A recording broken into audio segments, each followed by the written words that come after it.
Imagine waking up one morning and realizing that everything you thought made you fast suddenly doesn't matter anymore. Your braking references are wrong, your throttle instincts betray you, the power delivery you relied on is gone, and the driver you've been chasing for years, he looks calmer than ever. That driver is Max Verstappen, and the year that could expose the entire grid is 2026. Because Formula One isn't just changing cars, it's changing drivers. And while most of the grid is quietly nervous, there's one name that keeps coming up in every serious paddock conversation: Max Verstappen. This isn't hype. This isn't fan bias. This is about physics, psychology, and adaptability. And why the 2026 engine regulations could brutally punish most drivers, except one. Stay with me, because by the end of this video, you'll understand why some careers may peak in 2025, and why Verstappen might actually become more dangerous after the reset. The 2026 regulations are being marketed as a fresh start, cleaner energy, sustainable fuels, a 50-50 split between internal combustion and electrical power, no traditional MGUH, heavier reliance on battery deployment, less downforce, less drag, more driver responsibility. Sounds exciting, right? It also sounds terrifying, because in simple terms, the 2026 power units will demand precision over brute force. Drivers will no longer be able to mask bad throttle control with raw horsepower. Energy deployment will punish hesitation. Wheel spin will cost you lap time and battery charge. Poor timing won't just slow you down, it will expose you. And that's where the gap begins. Most drivers today are specialists. Some are qualifying monsters. Some are race managers. Some rely heavily on aerodynamic grip. Others depend on straight-line power to defend. Max Verstappen is something else. He's a systems driver. From the very beginning of his career, Verstappen developed a driving style built around managing instability, not avoiding it. He learned to drive cars with aggressive front ends, unpredictable rear behavior, and limited electronic safety nets. That matters enormously in 2026, because the new power units will deliver torque in a far less forgiving way. With more electric deployment at lower speeds, throttle application becomes everything. Too aggressive, you burn energy and lose traction.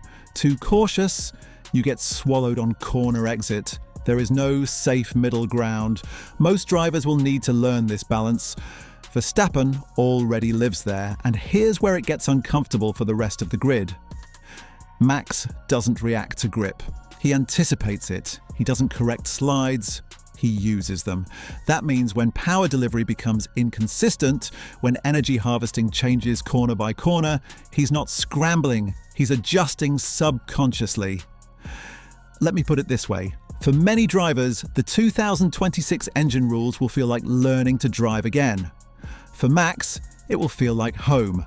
Now let's talk about the part nobody wants to say out loud: cognitive load. In 2026, drivers will manage more variables than ever. Energy deployment maps, battery recovery phases, manual overrides, strategic lift and coast zones, all while racing wheel to wheel at 300 kilometers per hour. Some drivers already struggle with radio instructions under pressure. Some need constant feedback. Some lose pace when they're forced to think too much. Verstappen is the opposite. He processes race data like background noise. Engineers have repeatedly said that Max needs fewer instructions than almost anyone on the grid.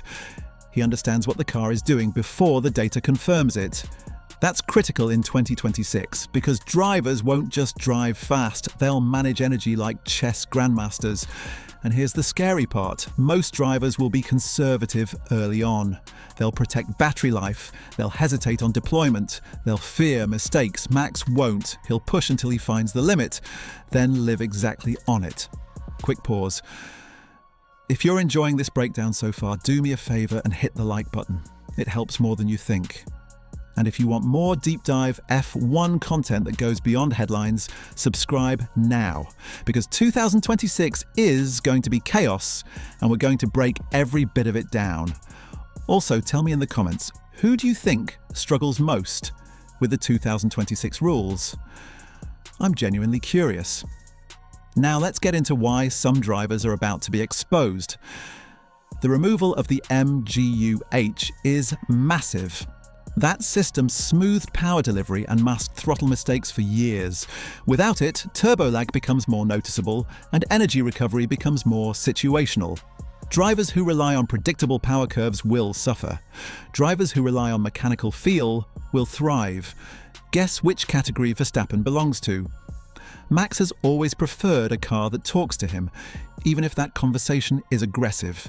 He wants feedback, he wants rotation, he wants to feel the rear move. That's why he's historically been faster in cars others call undrivable. In 2026, everyone gets a car like that. And suddenly, Verstappen's so-called extreme style becomes the baseline. Another major factor is corner exit speed. With less aerodynamic grip and more reliance on electrical torque, exits become the new overtaking zones. That's where Verstappen already destroys rivals. He doesn't mash the throttle, he squeezes it. He modulates power in micro inputs measured in milliseconds. That's why his tyre degradation often looks unreal, and why his traction advantage will only grow with electric heavy power units. Other drivers spin wheels, Max spins narratives. Now here's a cliffhanger for you. What happens when energy deployment becomes a weapon instead of a safety net? Because in 2026, drivers can choose when to attack, but only if they have the confidence to do it. Most drivers will save energy defensively. Max will deploy offensively. That means late race attacks. That means sudden pace spikes. That means rivals guessing wrong again. And speaking of guessing wrong, let's talk psychology. Regulation resets expose mental weaknesses. They remove familiarity. They strip away comfort zones. Drivers who thrive on repetition suffer. Drivers who thrive on adaptation dominate. Verstappen has already proven this across multiple regulation changes.